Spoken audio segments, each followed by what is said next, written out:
ఓం నమో నారాయణాయ నమశివాయ. మహాభారతంలో 40 వనపర్వంలో 44వ అధ్యాయం. అర్జునుడు ఇక అస్త్రాలని అక్కడ స్వర్గంలో ఉన్నటువంటి రిమైనింగ్ మరికొన్ని నేర్చుకుని అనుకుంటున్నాడు కదా. అలా దేవేంద్రుని యొక్క అభిప్రాయాన్ని తెలుసుకొని దేవగంధర్వులు ఉత్తమమైనటువంటి ఆర్ఘ్యాన్ని తీసుకుని వచ్చి అర్జునుని యథోచితంగా పూజించారు. అర్జునునికి పాద్యాన్ని ఆచమనీయాన్ని ఇచ్చి వారు అతనిని ఇంద్రభవనంలోకి తీసుకుని వెళ్ళారు. ఈ విధంగా దేవగణాలచే పూజింపబడిన అర్జునుడు జయశీలుడై తండ్రి భవనంలో ప్రయోగాపసంహార సహితంగా మహాస్త్రాలను అభ్యసిస్తూ నివసించాడు. సాక్షాత్తు ఇంద్రుని చేతి మీదుగా అతనికి ప్రియమైన దుస్సహమైనటువంటి వజ్రాస్త్రాన్ని కూడా గ్రహించాడు. సో వజ్రాస్త్రం కూడా ఇచ్చాడు. అసనులు అనే అస్త్రాలను గ్రహించాడు.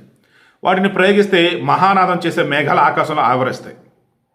సో అస్త్రాలను ప్రయోగిస్తే సౌండ్లు చేస్తూ పిడుగుల్లాగా ఉరుముల్లాగా ఆకాశంలో మేఘాలు అంటారు. వాటిని చూసి నెమ్మలు కూడా నృత్యం చేస్తాయి. నిజమే నమ్మేస్తాయి అవి కూడా. కుంతీనందనుడు పాండుకుమారుడు అర్జునుడు ఈ విధంగా అస్త్రాలను గ్రహించి తన సోదరులను తలుచుకున్నాడు.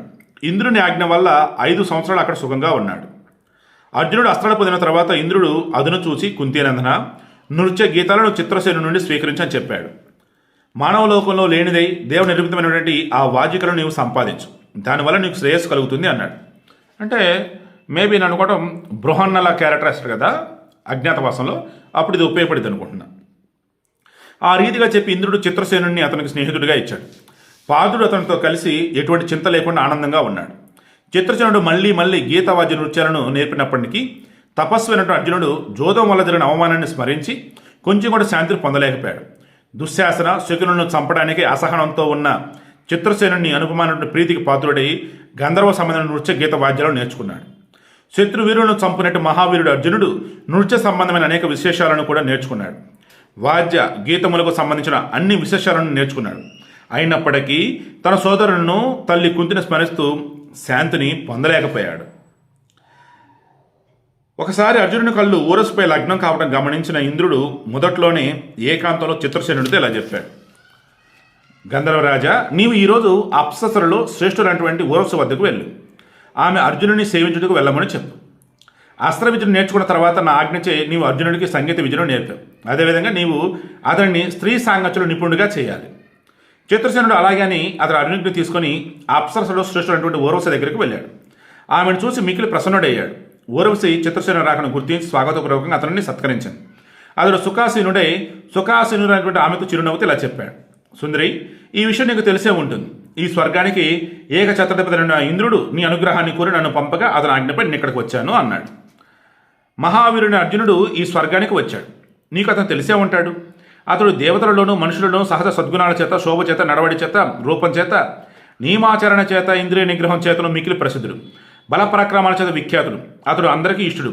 ప్రతిభాశాలి, వచ్చస్వి, తేజస్వి, క్షమగలవాడు, మాత్సర్యం లేనివాడు, సాంగోపాగంగా 4 వేదాలను, ఇతిహాస పురాణాలను చదివినవాడు, గురు శుశ్రూష చేసి అధ్యయనం చేసి 8 విధాలైనటువంటి మేధను పొందినవాడు, బ్రహ్మచర్యం చేత, కరదక్ష చేత, సంతానం చేత, వయసు చేత ఇంద్రునిలా స్వర్గాన్ని ఒకటి రక్షింపగలవాడు.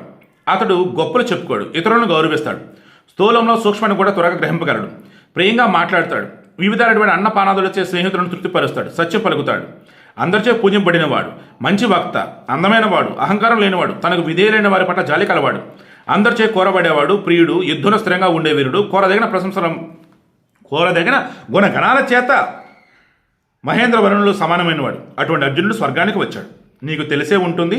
ఇంద్రుని ఆజ్ఞ ప్రకారం నీవు అతని దగ్గరికి వెళ్ళు. ధనుంజయుడు నీ పట్ల ప్రసన్నుడే ఉన్నాడు, అందువల్ల నీ విధంగా చేయి. అంటే ఒక ఆడదాని దగ్గరికి వెళ్ళి మగవాడికి నచ్చినట్టుగా నువ్వు చేయించవడానికి ముందు ఆ మొగని ఇలా పూడతారనమాట. అండ్ ఒక మగాడు ఒక ఆడమనిషి పట్ల ఇష్టపడినప్పుడు వాడికి తగినట్టుగా చేయని చెప్పేసి వాడిని ఇష్టపడే పెద్దలు చెప్తారనమాట. సో ఆ రకంగా ఇక్కడ ఉంది. ఏమంతకు చెప్పలేకపోతుంది, ఏమనుకోద్దే. చిత్రసేనుడు చెప్పగానే ఊరవశి మందహాసం చేసింది. ఆ ఆదేశం తనకు సమానంగా భావించింది. ప్రశంసనైనటువంటి సుందర ఊరవశి మిక్కిలి ప్రసన్నురాడే చిత్రసేనుడితో ఈ విధంగా బదులు పలికింది.